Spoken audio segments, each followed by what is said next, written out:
अस्सलाम वालेकुम स्टूडेंट। आज का हमारा lecture first year chemistry chapter number 10 में से गैल्वानिक और वोल्टिक सेल स्टडी के रेलेवेंट है। क्वेश्चन कुछ इस अंदाज से इस टॉपिक से बनता है कि describe galvanic cell, explain function of electrodes and short bridge. Question का फर्स्ट हाफ जो पार्ट है ना, डिस्क्राइब गैल्वानिक सेल, कि बयान करो गैल्वानिक सेल होता क्या है, उसकी हमने स्टडी कुछ इस अंदाज में देखनी है कि डेफिनेशन से स्टार्ट कर लेते हैं। What is galvanic cell? It is an example of electrochemical cell. Electrochemical cell जो है ना वो दो किस्म के होते हैं। एक को हम बोलते हैं इलेक्ट्रोकेमिकल सेल, इलेक्ट्रोलिटिक सेल, और दूसरे टाइप के सेल को हम बोलते हैं गैल्वानिक और वोल्टेक सेल। अच्छा, ये जो गैल्वानिक सेल है ये इलेक्ट्रोकेमिकल सेल की एक टाइप है, एग्जाम्पल है, इन विच spontaneous redox reaction takes place and as a result electric energy is produced। अब ये है इसकी डेफिनेशन। इसके अंदर दो तीन चीज़ें औखी सी हैं, जैसे कि है spontaneous redox reaction। इसको समझ लेते हैं। Spontaneous are such type of reactions which takes place its own without any type of external help is known as spontaneous reaction।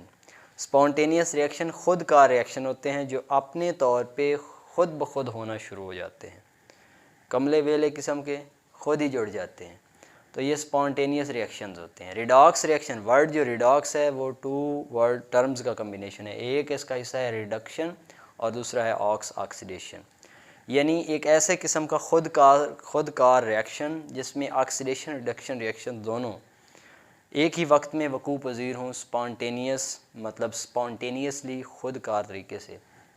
इन किस्म के रिएक्शंस इलेक्ट्रोकेमिकल सेल के गैल्वानिक सेल की टाइप के अंदर होते हैं और इलेक्ट्रिक एनर्जी प्रोड्यूस होती है।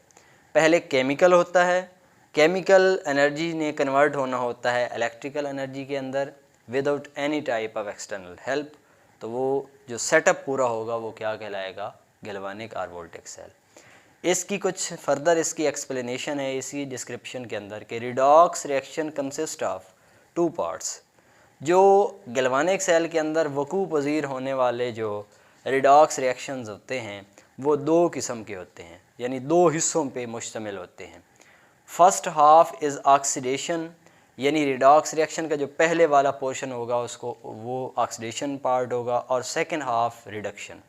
So these two reactions takes place in separate two half cells, यानी रिडॉक्स रिएक्शन मतलब ऑक्सीडेशन और रिडक्शन रिएक्शन दो अलग-अलग किस्म के हाफ सेल्स में टेक्स प्लेस होते हैं। अच्छा, अब इसके बाद हम बात कर लेते हैं टाइप्स ऑफ गैल्वानिक और वोल्टेक सेल, यानी कितने किस्म के वोल्टेक और गैल्वानिक सेल अंडर स्टडी हैं। उनमें पहला डैनियल सेल है, दूसरा फ्यूल सेल है, सो ऑन, और भी एग्जांपल्स हैं, लेकिन डैनियल सेल को ज़्यादा अंडर स्टडी लिया जाता है। इसकी कंस्ट्रक्शन की बात करें, इट कंसिस्ट ऑफ टू, ये वाला जो गैल्वानिक सेल या वोल्टिक सेल है दो हाफ सेल पे मुश्तमिल है, जैसे कि यहाँ पे बात हो चुकी है। Each half cell contains electrode like cathode. हर हाफ सेल जो होता है उनमें से एक जो है वो एक इलेक्ट्रोड कंटेन करता है जो कि कैथोड मेटल का बना होता है, एंड कैथोड लाइक कैथोड जिसको बोलते हैं इलेक्ट्रोड को, और वो कॉपर मेटल का बना होता है। और उसके बाद उस कॉपर मेटल के इलेक्ट्रोड को 1 molar solution of copper sulphate, मतलब जो इलेक्ट्रोड जिस मेटल से बना होना है उसी के रेलेवेंट एक साल्ट एक्वस फॉर्म में बतौर इलेक्ट्रोलाइट लिया जाता है, और वो उस इलेक्ट्रोड को उस साल्ट के अंदर डिप किया जाता है। And other cell contain zinc anode, जैसे कि ऊपर ये बात हो चुकी है कि इलेक्ट्रोड जो कि कैथोड कहलाएगा और वो कैथोड कॉपर मेटल का बना होगा। सेम इस तरीके से जो दूसरा हाफ सेल होगा उसके अंदर जो हैंग्ड इलेक्ट्रोड होगा वो जिंक मेटल का बना होगा, और उसको जिंक सल्फेट के 1 मोलर सोल्यूशन मीन इलेक्ट्रोलाइट के अंदर डिप किया जाएगा। इसके बाद जो है ना इसकी फर्दर जो डिस्क्रिप्शन है उसमें आता है कि 2 electrodes connected by wire while 2 half cells containing corresponding electrolytic solutions are connected by salt bridge. हम अभी कंस्ट्रक्शन पे आते हैं। ये जो डायग्रामेटिक फॉर्म है इसके अंदर ये बातें और ज़्यादा वाज़ेह हो जाएंगी कि जो 2 इलेक्ट्रोड्स होते हैं वो आपस में वायर्स के ज़रिए कनेक्ट होते हैं, और जो 2 हाफ सेल्स होते हैं जिनके अंदर करस्पॉन्डिंग इलेक्ट्रोलिटिक सॉल्यूशन पड़ा होता है वो साल्ट ब्रिज के साथ आपस में कनेक्टेड होते हैं। और साल्ट ब्रिज के अंदर क्या कुछ होता है, salt bridge which of an aqueous solution of KCl in gel, यानी साल्ट ब्रिज के अंदर कोई एक्वस सोल्यूशन जो है वो KCl का जेल के साथ मिक्स करके वहाँ पे उसके अंदर भरा जाता है। अब ये है इसकी कंस्ट्रक्शन जो कि हमने इसकी डिस्क्रिप्शन वर्डिंग की सूरत में समझी है। अब ये डायग्रामेटिकली तौर पे समझ लेते हैं हम ब्रीफली। जो बात हमने पीछे कर रखी है ना कि ये वाला जो गैल्वानिक सेल है 2 हाफ सेल्स कंटेन करता है। एक हाफ सेल के अंदर जो है वो जिंक इलेक्ट्रोड लगाया जाता है, दूसरे हाफ सेल के अंदर ये एक हाफ सेल है, ये दूसरा हाफ सेल बीकर की सूरत में है, उसके अंदर एक हमारे पास इलेक्ट्रोड है जिसको हमने कैथोड मेटल का बना के वो लिया है, और दूसरा जो है वो जिंक मेटल का है।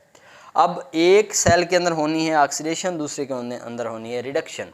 अब जब ये यहाँ पे हैंग किया जाएगा जिंक का इलेक्ट्रोड और इधर से कॉपर का इलेक्ट्रोड, इनको एक वायर एक्सटर्नल वायर के साथ कनेक्ट किया जाएगा। अब यहाँ पे एक स्पॉन्टेनियस रिएक्शन टेक्स प्लेस होना है जिसकी बदौलत इलेक्ट्रिकल एनर्जी प्रोड्यूस होनी है। उस इलेक्ट्रिकल एनर्जी को mean flow of electron process होगा। उस फ़्लो ऑफ इलेक्ट्रॉन को डिटेक्ट करने के लिए एक वोल्ट मीटर लगाया जाता है जो कि बतौर लोड वर्क करता है। मतलब यहाँ पे एक स्मार्ट किस्म का बल्ब भी कनेक्ट कर सकते हैं जो कि इलेक्ट्रिसिटी के फ़्लो के दौरानिए में वो ग्लो करेगा। यह स्मॉल फ़ैन भी हो सकता है। तो बहरहाल यहाँ पे ये जो हाफ सेल है इसके अंदर करस्पॉन्डिंग इलेक्ट्रोलिटिक सॉल्यूशन डाला जाएगा जिंक सल्फेट का, यानी यहाँ पे जिंक सल्फेट के आयन का एक्वस सॉल्यूशन पड़ा होगा। जिंक का ये वाला इलेक्ट्रोड जिंक एक्वस आयन्स के अंदर, और वो भी 1 मोलर जिंक एक्वस आयन के अंदर डिप हुआ पड़ा होगा। मतलब ये वाला जिंक का जो रॉड है वो यहाँ पे मौजूद जो इलेक्ट्रोलिटिक मटेरियल है उसको हम एक्चुअली तौर पे कह सकते हैं कि जिंक एक्वस आयन्स पाए जा सकते हैं, क्योंकि इलेक्ट्रोलाइट जो होता है वो अपने आयन्स में डिस्पर्स फॉर्म में पाया जाता है। तो यहाँ पे Zn2+ आयन्स पड़े हुए हैं। तो इसका मतलब है zinc electrode is dipped in 1 molar aqueous zinc ions. और दूसरी साइड पे जो कैथोड है वो इसी तरीके से copper sulphate ion 1 molar copper aqueous ions में कैथोड जो कॉपर मेटल रॉड का है वो डिप्ड है। अच्छा, अब इसके बाद जो है ना ये हमारे पास साथ में है साल्ट ब्रिज। साल्ट ब्रिज का फंक्शन हम अभी एट द एंड कर लेते हैं। इस वाली कंस्ट्रक्शन को आपने अगर समझ लिया है तो इसके बाद है आगे इसकी वर्किंग। ये हमारे पास सेल है एक, जो हमने ये कंस्ट्रक्शन समझी है। इसके बाद वर्किंग की बात करें अगर तो वर्किंग के अंदर जो है ना ओवरऑल सेल के जो वर्किंग की जो प्रोसेस होना है उसकी बदौलत जो करंट प्रोड्यूस होना है उसको हम पोटेंशियल की सूरत में उस सेल का ओवरऑल जो एक प्रोसेस है उसको अब अगर सेल पोटेंशियल के साथ डिनोट करें तो उसकी E0 इसकी रिप्रेजेंटेशन है, यानी अल्फ़ाबेटिकल सेटअप के तहत E के ऊपर स्मॉल 0 यानी E0 डिनोट करते हैं। एक जो सेल है उसके अंदर होनी है ऑक्सीडेशन और दूसरा जो सेल है उसके अंदर होनी है रिडक्शन। ऑक्सीडेशन के अंदर कौन सी मतलब ऑक्सीडेशन कौन से हाफ सेल में होगी वो हम देख लेते हैं। At anode oxidation takes place, जैसे कि ए और ऑक्सीडेशन, ये राइमिंग जो साउंड है उसकी बेस पे, यानी एनोड के ऊपर ऑक्सीडेशन होती है। अब देखते हैं कौन सा जो है वो इलेक्ट्रोड बतौर एनोड वर्क कर रहा होगा। इसमें जिंक जो है चूँकि ऑक्सीडेशन वहाँ पे होती है जहाँ पे रिलीज़ और lose of electron process takes place होता है। तो जो हमारे पास जिंक मेटल इलेक्ट्रोड है वो अपनी सॉलिड स्टेट से डिसोसिएट होके 2 इलेक्ट्रॉन यानी खारिज करके Zn2+ की फॉर्म में एक्वस स्टेट में कन्वर्ट हो जाता है। मतलब नीचे वो जो एक्वस मीडियम इलेक्ट्रोलिटिक मीडियम है उसके अंदर डिस्पर्स हो जाता है, मिल जाता है जिंक एटम, और वो अपनी आयनिक स्टेट में कन्वर्ट होके ही जाके मिलता है और 2 इलेक्ट्रॉन खारिज करता है। अब देखते हैं, ये समझते हैं हम कि ये इसने इलेक्ट्रॉन लूज़ ही क्यों किए हैं। क्योंकि by nature zinc has more ability to be oxidise. Nature basis पे जब हम कॉपर एटम और जिंक एटम को आपस में कंपेयर करेंगे तो जिंक एटम के अंदर इलेक्ट्रॉन को लूज़ करके ऑक्सीडाइज होने की जो एबिलिटी है, जो पोटेंशियल है, वो ज़्यादा है। So oxidation takes place at zinc half cell. जिस साइड पे भी जिंक इलेक्ट्रोड पड़ा होगा जिस हाफ सेल के अंदर, वहाँ पे ऑक्सीडेशन प्रोसेस टेक्स प्लेस होगा as compare to left cell. यानी लेफ़्ट सेल की बेस को अगर हम देखें या इसको जो उनसी भी डायरेक्शन में लें, जो जिंक हाफ सेल है उसकी बदौलत जो हमारे पास कॉपर हाफ सेल होगा वो उनके अंदर क्या होगा, Zn2+ ions are present being reduce. इधर Cu2+ आइंस ढेर सारे हैं ना, तो यहाँ से ये जो Cu2+ हैं आइंस वो इस कॉपर जो इलेक्ट्रोड है उसकी जाने मूव करेंगे।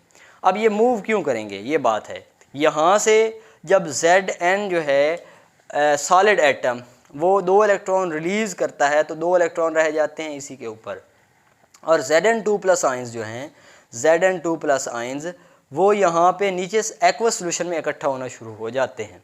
ठीक है, एक्वस सोल्यूशन में जब ये Zn2+ आइंस इकट्ठे आने शुरू होते हैं तो ये जो इलेक्ट्रॉन्स हैं यहाँ से, वो इलेक्ट्रॉन इधर अपनी जो उनकी अमाउंट है वो बढ़ जाएगी, पोटेंशियल बढ़ जाएगा, कंसंट्रेशन बढ़ जाएगी, और ये हायर कंसंट्रेशन से इलेक्ट्रॉन इस एक्सटर्नल वायर की मदद से लोअर कंसंट्रेशन जिसकी जानिब इलेक्ट्रॉन कम है उस जानिब मूव करेंगे।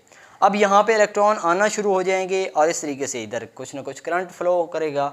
अब यहाँ पे जब इलेक्ट्रॉन इकट्ठे आना शुरू हो गए हैं तो यहाँ पे एक्वस मीडियम के अंदर जो Cu2+ 1 मोल और Cu2+ आइंस हैं वो इसकी जानिब मूव करेंगे और अपने इस प्लस चार्ज को कंपनसेट करने के लिए या कम करने के लिए यहाँ से जाके इलेक्ट्रॉन गेन कर लेंगे, क्योंकि यहाँ पे इलेक्ट्रॉन उस जानिब से आ चुके हैं, इकट्ठे हो चुके हैं। अब जैसे ही यहाँ पे मतलब है कि नेगेटिव चार्ज आएंगे तो ये Cu2+ आइंस जो हैं वो इसके ऊपर स्टक होते जाएंगे इलेक्ट्रोड के ऊपर, जिसको हमने कैथोड बोला है। इसका मतलब है प्लस चार्ज इसके इर्द गिर्द इकट्ठे हो रहा है। ऐसे ही जैसे मकनातीस को रेत के अंदर डालते हैं तो लोहे के ज़रात जो है मकनातीस के इर्द गिर्द स्टक हो जाते हैं, ऐसे ही यहाँ पे इसके इर्द, यानी ये जो कॉपर राड है कैथोड का वो थिक होना शुरू हो जाएगा। अब क्या होगा, at cathode reduction takes place. इस साइड पे बाय नेचर रिडक्शन प्रोसेस होगा क्योंकि गेन ऑफ इलेक्ट्रॉन प्रोसेस होना है। तो Cu2+ एक्वस आइंस जो हैं 2 इलेक्ट्रॉन उसके रिलीज़ हुए वो गेन करके अपने आप को एक्वस से सॉलिड स्टेट में कन्वर्ट कर लेगा। ओवरऑल रिएक्शन क्या होगा, कॉपर आइंस प्लस जिंक जो सॉलिड एटम्स हैं इनका अगर हम मिला के देखें तो कॉपर आइंस जो हैं वो अपने आप को रिड्यूस करेंगे और जो जिंक आइंस हैं वो अपने आप को ऑक्सीडाइज कर लेंगे। और ओवरऑल जो है रिएक्शन जो टोटल इसका सेल का वर्किंग पोटेंशियल होगा उसको हम E0 के साथ, और ये 1.1 वोल्ट होगा। अब जो हमने बात की है फंक्शन ऑफ इलेक्ट्रोड की, फंक्शन ऑफ इलेक्ट्रोड यही था कि ऑक्सीडेशन रिडक्शन जो रिएक्शंस होने थे उनको टेक्स प्लेस करवाने में इन इलेक्ट्रोड का मेन रोल है। मतलब जो करस्पॉन्डिंग एटम्स होंगे उन इलेक्ट्रोड्स के, उनमें से एक के पास अपने अंदर से इलेक्ट्रॉन को रिलीज़ करने का पोटेंशियल ज़्यादा पाया जाएगा, जिसकी वजह से वो अपने इलेक्ट्रॉन रिलीज़ करेंगे, क्योंकि ख़ुद का स्पॉन्टेनियस रिएक्शन होना है, कोई बाहर से कोई वोल्टेज कोई पोटेंशियल इसके साथ कनेक्ट नहीं किया गया। एक साइड से इलेक्ट्रॉन ने अपने तौर पे रिलीज़ होना है और दूसरी साइड पे इलेक्ट्रॉन ने ख़ुद ब खुद मूव करना है, तो इस तरीके से स्पॉन्टेनियस रिएक्शन होगा। अब इसकी बदौलत क्या होता है भला कि यहाँ से इलेक्ट्रॉन इस साइड पे मूव करते जाते हैं, इधर जब एक्यूमुलेशन ऑफ नेगेटिव चार्ज इस कॉपर कैथोड के ऊपर इलेक्ट्रोड के ऊपर होती है ना, तो यहाँ पे Cu2+ इधर जाके न्यूट्रलाइज होते जाते हैं। अब इस 1 मोलर एक्वस सोल्यूशन जो कॉपर सल्फेट का होगा उसमें से कॉपर तो इधर जाके न्यूट्रलाइज होते जा रहे हैं, सल्फेट आयंस इधर से इस सेल के अंदर बढ़ते जा रहे हैं। मतलब क्या हुआ कि यहाँ पे कॉपर आयंस इसके न्यूट्रल होके अपने आप को स्टक किए हुए हैं और सल्फेट आयंस की कैमुलेशन बढ़ गई, तो हम कहेंगे as a result the negative charge in form of accumulation of sulphate ions are increases. Negative charge जो है वो सल्फेट आयंस की बदौलत यहाँ पे एक्यूमुलेट हो जाएगा। अब इधर देखते हैं, इधर क्या होता है कि इस हाफ सेल के अंदर चूँकि यहाँ पे ये ऐसे ये नीचे से ये जो राड है ना इसका जिंक मेटल को ख़त्म होता जाएगा। क्यों भला? क्योंकि वो जिंक आइंस जो हैं वो बन के जिंक सॉलिड एटम्स वो इसके साइड पे इकट्ठे हो रहे हैं। अब सल्फेट आयन की निस्बत जिंक आयन्स की मिकदार इस वाले हाफ सेल में बढ़ रही है। ओवरऑल इसके ऊपर कौन सा यानी चार्ज कहेंगे हम कि positive charge accumulate in this half cell. अब क्या होगा कि ये जो इसकी वर्किंग फिनोमिना है ना इस गैल्वानिक सेल का वो डिस्टर्ब होगा और एज अ रिज़ल्ट इधर पॉजिटिव चार्ज इस नीचे वाले एक्वस मीडियम में बढ़ जाएगा और इस साइड पे नेगेटिव चार्ज बढ़ जाएगा। अब इस नेगेटिव चार्ज को और पॉजिटिव चार्ज को मेंटेन करने के लिए मतलब क्या हुआ कि function of this galvanic cell जो है उसको सही तौर पे चलाने के लिए साल्ट ब्रिज अपना रोल प्ले करेगा। उसका फंक्शन क्या है? It prevents the net storage of negative charge in either beaker. किसी भी एक साइड पे बीकर में मौजूद नेगेटिव चार्ज की स्टोरेज को यानी मुकम्मल तौर पे मेंटेन करने के लिए ये अपना रोल प्ले करता है। दस फ्रॉम Cu हाफ सेल, इस कॉपर हाफ सेल के अंदर जो सल्फेट आयंस हैं डिफ्यूज़ होते हैं, वो मूव करते हैं थ्रू द साल्ट ब्रिज, इस साल्ट ब्रिज की मदद से, और ये किधर जाते हैं? Into positive zinc half cell to maintain neutrality of the solution. जब इधर से सल्फेट आयन मूव करके इस इधर पहुंचते जाएंगे तो यहाँ पे मौजूद जिंक आयन के साथ सल्फेट आयन फिर से यानी एक दूसरे के साथ कंपनसेट हो जाएंगे और जो प्लस चार्ज है वो न्यूट्रल होता रहेगा और दोबारा से यानी ये सही तौर पे वर्क कर पाएगा। नेक्स्ट है हमारा के पॉइंट के रिवर्सिबिलिटी ऑफ गैल्वानिक सेल। अब जबकि ये वाला यहाँ पे अकामुलेशन हो जाती है और ओवरऑल ये वाला सेटअप जो है वो तकरीबन ड्रॉप टू ज़ीरो फॉर्म में चला जाता है, उसके बाद जो है ना इस गैल्वानिक सेल का सेटअप रिवर्स यानी उलट कर दिया जाता है। क्या किया जाता है? यहाँ पे इस वाली साइड से जो कंजम्पशन ऑफ यहाँ पे इलेक्ट्रिसिटी हो रही थी ना लोड की सूरत में, उसको यहाँ पे बैटरी की सूरत में कनेक्ट कर दिया जाता है। यानी बैटरी जब कनेक्ट कर दी जाएगी ना तो फिर यहाँ पे क्या किया जाता है? एक्सटर्नल हेल्प यहाँ पे शामिल कर दी जाती है। मतलब क्या हुआ कि जो स्पॉन्टेनियस रिडॉक्स रिएक्शन प्रोसेस है वो नॉन स्पॉन्टेनियस रिडॉक्स सेटअप के अंदर चेंज हो जाएगा। अब इसका यानी जो कुछ इधर गैल्वानिक सेल के अकॉर्डिंग्स हो रहा था उसका रिवर्स हो जाएगा और फिर से जो है ना जो हमारे पास जिस साइड पे रिडक्शन हो रही थी वहाँ पे ऑक्सीडेशन होना शुरू हो जाएगी और जिस साइड पे ऑक्सीडेशन हो रही थी वहाँ पे रिडक्शन होना शुरू हो जाएगी। जब ये कन्वर्ट कर देंगे, इसको कनेक्ट कर देंगे तो यहाँ पे क्या होगा भला कि इस साइड पे जो है ऑक्सीडेशन पहले हो रही थी, अब रिडक्शन होना शुरू हो जाएगी क्योंकि जिंक Zn2+ आयन जब काफ़ी ज़्यादा वहाँ पे बन गए तो इस साइड पे जब बैटरी का नेगेटिव जो टर्मिनल है वो कनेक्ट किया जाएगा तो यहाँ पे नेगेटिव चार्ज फिर बढ़ जाएंगे और Zn2+ फिर इस साइड पे मूव करना शुरू हो जाएंगे और ये रिड्यूस होना शुरू हो जाएंगे। मतलब क्या हुआ कि यहाँ पे ओवरऑल इधर रिडक्शन होगी तो अब ये वाला जो है वो एनोड नहीं रहेगा, यहाँ पे ये इसको कैथोड बोला जाएगा और इलेक्ट्रोलिटिक सेल के अकॉर्डिंग्स कैथोड के ऊपर चूँकि नेगेटिव चार्ज होता है जबकि एनोड के ऊपर पॉजिटिव चार्ज होता है। लेकिन गैल्वानिक सेटअप के अंदर एनोड के ऊपर नेगेटिव चार्ज होता है क्योंकि स्पॉन्टेनियस रिएक्शन होता है और